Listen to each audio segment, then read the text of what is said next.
ജമാഅത്തെ ഇസ്ലാമിയുടെ മതരാഷ്ട്രവാദത്തെ സംബന്ധിച്ച് ജമാഅത്തെ ഇസ്ലാമി തന്നെ പ്രസിദ്ധീകരിക്കുന്ന, ജമാഅത്തെ ഇസ്ലാമി തന്നെ വിതരണം ചെയ്യുന്ന പുസ്തകങ്ങളുണ്ട്.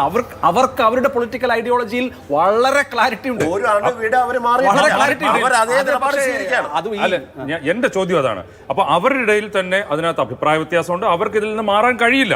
അത് ഇടയ്ക്കിടയ്ക്കാണെങ്കിലും ആ ശബ്ദങ്ങൾ പുറത്തു വരികയും ചെയ്യുന്നുണ്ട്. പക്ഷെ അപ്പോൾ പ്രതിപക്ഷ നേതാവ് വി ഡി സതീശൻ നിങ്ങൾ അങ്ങനെയൊന്നും പറയണ്ട, നിങ്ങൾക്ക് ഒരു കുഴപ്പമില്ല, നിങ്ങൾ മതരാഷ്ട്രവാദം ഉപേക്ഷിച്ചവരാണ് എന്നുള്ള 916 സർട്ടിഫിക്കറ്റ് എന്തിനാ കൊടുക്കുന്നത്? ഇപ്പോ 60 പുസ്തകം വർഷത്തിൽ വായിക്കുന്ന വി ഡി സതീശൻ ജമാഅത്തെ ഇസ്ലാമിയെ പരിചയപ്പെടുത്താൻ വേണ്ടി ജമാഅത്തെ ഇസ്ലാമി തന്നെ പുറത്തിറക്കിയിട്ടുള്ളൊരു പുസ്തകമുണ്ട്.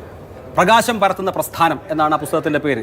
കൂട്ടിൽ മുഹമ്മദ് അലിയാണ് ആ പുസ്തകം എഴുതിയത്. ആ പുസ്തകത്തിൽ ജനാധിപത്യം, ദേശീയത, ജനാധിപത്യം, മതേതരത്വം ഇത് മൂന്നും സമൂഹത്തെ ബാധിച്ചിരിക്കുന്ന രോഗമാണ് എന്നാണ് അവരുടെ സംഘടനാ കാഴ്ചപ്പാടെന്ന് പറയുന്നത്. ഇപ്പോഴും പിന്നെ വിപണിയിലുള്ള പുസ്തകമാണ്, അല്ലെങ്കിൽ IPH സ്റ്റാളുകളിലുള്ള പുസ്തകമാണ്. എന്നിട്ട് അതിലെ ജനാധിപത്യത്തെക്കുറിച്ച് വിശദീകരിക്കുന്നു. ജനാധിപത്യത്തിന് ഞങ്ങൾ പൂർണ്ണമായും എതിരല്ല. അതായത് 10 പേരുള്ള ഒരു ബോഡിയിൽ അതിൽ 6 പേര്, ഭൂരിപക്ഷം പേര് ചേർന്ന ഒരാളെ തെരഞ്ഞെടുക്കുന്നത് ജനാധിപത്യമാണ്. ആ ജനാധിപത്യത്തെ അംഗീകരിക്കുന്നുണ്ട്.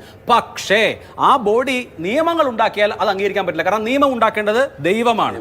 അതായത് നോക്കൂ, നമ്മൾ നിയമസഭയെ തെരഞ്ഞെടുക്കുന്നത് എന്തിനാ, പാർലമെന്റിനെ തെരഞ്ഞെടുക്കുന്നത് എന്തിനാ? ലെജിസ്ലേഷനാണ്, ലെജിസ്ലേച്ചറാണ്.